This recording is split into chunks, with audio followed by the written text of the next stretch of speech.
నమస్తే, నేను ప్రియాంకారావు. మొన్న మనశంకర వరప్రసాద్ గారు ఈరోజు భర్త మహాశయులకు విజ్ఞప్తి. రేపు నారి నారి నడుమ మురరి, ఆ తర్వాత అనగనగా ఓ రాజు. వరుసగా సినిమాలు వచ్చేస్తున్నాయి, అన్ని కామెడీ ఎంటర్టైన్మెంట్. మరి ఇన్ని సినిమాల నేపథ్యంలో మనశంకర వరప్రసాద్ గారు తట్టుకొని నిలబడుతుందా? ప్రజెంట్ ఉన్న సిచ్యువేషన్ ఏంటి అనేది తెలుసుకుందాం. మనతో మాట్లాడడానికి సీనియర్ జర్నలిస్ట్ సిఎస్ రావు గారు ఉన్నారు, ఆయన అడుగుతాం. నమస్కారం సార్. వరుసగా 4 సినిమాలు వచ్చేస్తున్నాయి, అంటే 2 రిలీజ్ అయిపోయినాయి, 2 రేపు రిలీజ్ అవుతున్నాయి. మరి ఈ నేపథ్యంలో మనశంకర వరప్రసాద్ గారి సినిమా తట్టుకుంటుందా ఈ తాకిడిని? యాక్చువల్ గా మెగా హీరో, సినిమా ఇండస్ట్రీలో అగ్ర హీరో అని అంటే చిరంజీవి అని చెప్పి చెప్తారు. అగ్ర హీరోల్లో ఒకళ్ళు అని చెప్పి చెప్తారు ఎవరైనా సరే. ఆయనకు ఉండేటువంటి బిజినెస్, ఆయనకు ఉండేటువంటి ఫాలోయింగ్, ఆయనకు ఉండేటువంటి ఫ్యాన్స్ ఆయనకుంటారు. అయితే ఇప్పుడు జనరేషన్ ఎవరైతే ఉన్నారో ఈ జనరేషన్కి కనెక్ట్ అయ్యేటువంటి హీరోనా ఆయన అనేది ఒక సందేహం ఉండేది. అందుకే అప్పటి జనరేషన్కి ఇప్పటి జనరేషన్కి మధ్యలో కలుపుతూ నేను ఈ సినిమాని తీశానని చెప్పి చెప్పాడు ఎవరు, అనిల్ రావిపూడి. సో ఆయన ఏదైతే అనుకున్నాడో అది ఓకే, అది క్లిక్ అయింది కొంతమేరకు. అంటే ఏమీ లేనప్పుడు క్లిక్ అవుతుంది. నేను సామెత ఏంటంటే, ఇప్పుడు ఈ 2 నెలల్లో ఏది పెద్దది అంటే ఏం చెప్తాను, ఇది పెద్ద మిడిల్ ఫింగర్ అని చెప్తారు. ఇది మూసేసి ఇది ఈ రెండిట్లో ఏది పెద్ద అంటే ఏం చెప్తారు, చూపుడు వేలు పెద్ద. అలానే ఇప్పుడు చిరంజీవి సినిమా వచ్చింది. చిరంజీవి సినిమా కంటే మంచి సినిమా ప్రేక్షకులకి వచ్చింది అనుకోండి, ఇమీడియట్ గా దానికి షిఫ్ట్ అయిపోతారు. డెఫినెట్ గా షిఫ్ట్ అవుతారు కదా. అలానే ఇప్పుడు భర్త మహాశైలు వచ్చేసింది. చిరంజీవి గారి సినిమాకి ఏంటి స్టోరీ లైన్, బాటమ్ లైన్ లో స్టోరీలు ఏం చెప్తున్నారు, ఒక భర్త భార్య మధ్య గొడవ అయితే ఏంటి అనేది కలవడానికి ఎన్ని కష్టాలు పడతాడో భర్త అనేది కాన్సెప్ట్ తీసుకొని ఫ్యామిలీ ఎంటర్టైన్మెంట్ చేశారు. అదే కదా. ఇక భర్త మహాశైలికి ఏంటి, ఒక భర్త భార్యాబాధితుడైతే, అంతే కదా. అంటే భార్యాబాధితుడు అనుకో, లేదంటే ఒక భర్త అనుభవించినటువంటి అనుభవాలు, ఈ అనుభవాలని మిగతా వాళ్ళందరికీ చెప్పి చేయటం అనేది ఒక కామెడీ రూపంలో తీసుకొచ్చి కామెడీ ఎంటర్టైన్మెంట్, అది కూడా comedy entertainment, family, pure family comedy entertainment. Chiranjeevi గారితో అదే ఫ్యామిలీ ఎంటర్టైన్మెంట్ స్టోరీ లైన్, అది ఈయన దానికి ఇది.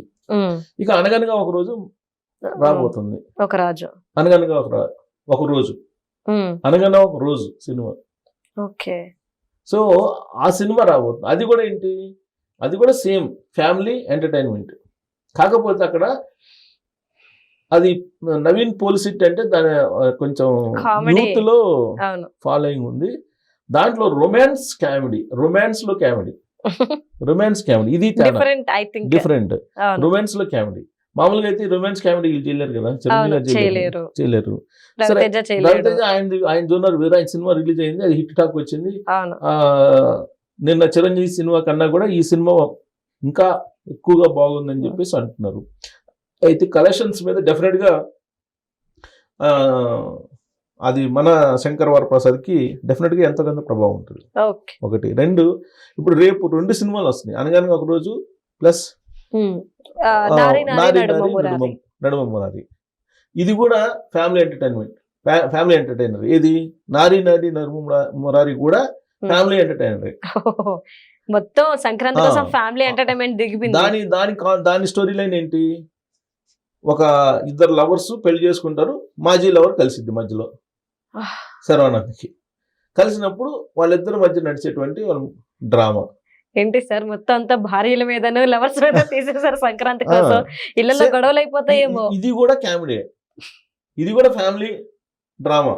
ఫ్యామిలీ డ్రామాలో కామెడీ చూపించారు. సో అంటే సంక్రాంతికి వచ్చినటువంటి అన్ని సినిమాలు ఒక సంతోషకరమైన న్యూస్ ఏంటంటే చెప్పుకోవడానికి, మనకి కుటుంబ సమేతంగా వెళ్ళేటువంటి సినిమాలే అవన్నీ కూడా. ఎక్కడా కూడా వల్గర్గా కానీ, ఎక్కడా కూడా ఇబ్బందికరమైనటువంటి డైలాగ్స్తో కానీ లేనటువంటి సినిమాలు. ఇది హైలైట్. జనరల్గా ఒక మోస పద్ధతి ఉంటుంది కదా సినిమాల్లో, ఒక ఫైటు, ఒక క్లబ్ డ్యాన్సు, ఒక వ్యాప్ క్యారెక్టరు, ఇలా ఉంటాయి కదా మోస పద్ధతుల్లో. ఒక స్పెషల్ సాంగ్ ఒకటి పెట్టి సగం బట్టలతో డ్యాన్స్ చేస్తుంటారు కదా. అలాంటి సిచ్యువేషన్, మోస పద్ధతి లేకుండా మొత్తం మీద అన్ని ఇంచుమించుగా ఫ్యామిలీకి సంబంధించినటువంటి అంశాన్ని తీసుకొని, బరువైనటువంటి కథలు ఏదీ లేవు వీటిల్లో. 4 బరువైనటువంటి కథ ఏదీ లేదు. నారి నారి నడుము మురారిలో లేదు, అనగనగా ఒక రోజులో లేదు, అలాగే ఈ సినిమాలో లేదు, భర్త మహాశైలికి లేదు, అలాగే చిరంజీవి సినిమా మనశంకర వరప్రసాద్కి లేదు. ఉన్న దాంట్లోనే స్క్రీన్ ప్లేని అద్భుతంగా, కాకపోతే రొమాన్స్ కామెడీ నవీన్ పోల్శెట్టిది. సో దాంట్లో పాజిటివ్ పాయింట్స్ నెగిటివ్ పాయింట్స్ తీసుకుంటే ఆల్రెడీ ట్రైలర్స్ 2 సినిమాలకు రిలీజ్ అని రేపు సినిమాలు రిలీజ్ కాబోతున్నాయి. సో దాంట్లో పాజిటివ్ పాయింట్స్ తీసుకుంటే కనుక మనం ఏది నవీన్ పోల్శెట్టి అలాగే శర్వానంద్ సినిమాల్లో నారి నారి మురారి తీసుకుంటే రేపే రిలీజ్ అవుతుంది. శర్వానంద, సంయుక్త మీనన్, సాక్షి వైద్య, శ్రీ విష్ణు వీళ్ళు ఇది ఆర్టిస్టులు. దీని ఇందాక చెప్పాను కదా, ఒక ప్రేయసి అంటే సంయుక్త మీనన్ ఫస్ట్ తిరిగి వచ్చి లైఫ్ ని కాస్త కన్ఫ్యూజన్ లో పడేస్తుందంట. ఈ లవర్ ఇవ. సో ఇద్దరు లవర్ల మధ్య జరిగేటువంటి ప్రేమ కథ ఇది శర్వానంద్. వాళ్ళిద్దరి మధ్య, ఇద్దరు అమ్మాయిల మధ్య ఎలా బ్యాలెన్స్ చేస్తాడు అనేది కాన్సెప్ట్. దీనిలో ఫ్యామిలీ, ఎమోషన్స్, కామెడీ ఇవి మిక్స్ అయి ఉంటాయి. ఈ సంక్రాంతికి పర్ఫెక్ట్ అని చెప్పి వాళ్ళు చెప్తున్నారు. పాజిటివ్స్ ఏంటంటే శర్వానంద్ కామెడీ టైమింగ్ ప్లస్ అతనికి ఉండే చామ్ పర్సన్ కదా. తర్వాత లాంగ్ టైం తర్వాత ఇతను మళ్ళీ రావడం అనేది కొంత వాళ్ళ అభిమానులకి వెయిట్ చేస్తున్నారు. ట్రైలర్ నచ్చింది. క్లీన్ సిచ్యువేషన్ లేకుండా కామెడీ పెడతారు సినిమాల్లో, కానీ ఈ సినిమాల్లో సిచ్యువేషన్ కి అనుగుణంగా కామెడీ, జనరల్ కామెడీ పెట్టాలి కాబట్టి ఏదో ఒక స్కీన్ రాసుకుని కామెడీ పెడతారు. అటు కాకుండా కథకి రిలేటెడ్ కామెడీ అనేది దీంట్లో ఉంటుందని. అలాగే ఇద్దరు హీరోయిన్స్ దీంట్లో కెమిస్ట్రీ బాగా కుదిరిందని చెప్తున్నారు. దీంట్లో హైలైట్ ఏంటంటే వెన్నెల కిషోర్ ఉన్నాడు, సుదర్శన్, సత్య వీళ్ళు కామెడియన్స్. వీళ్ళకి సపోర్ట్గా శ్రీ విష్ణు స్పెషల్ రోల్ ఒకటి చేశాడు.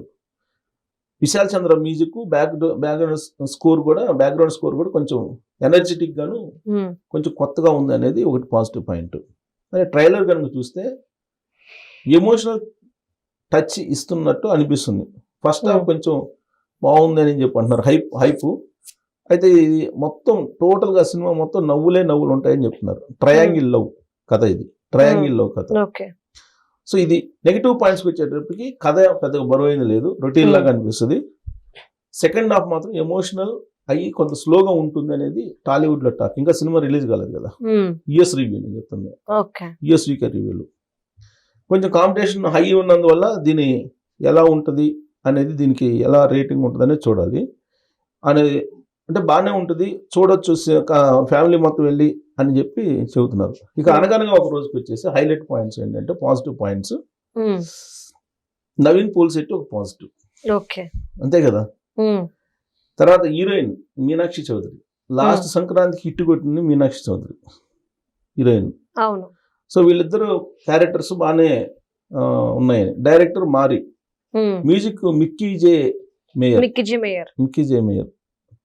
So highlight, super highlight. So అదొక పాజిటివ్. తర్వాత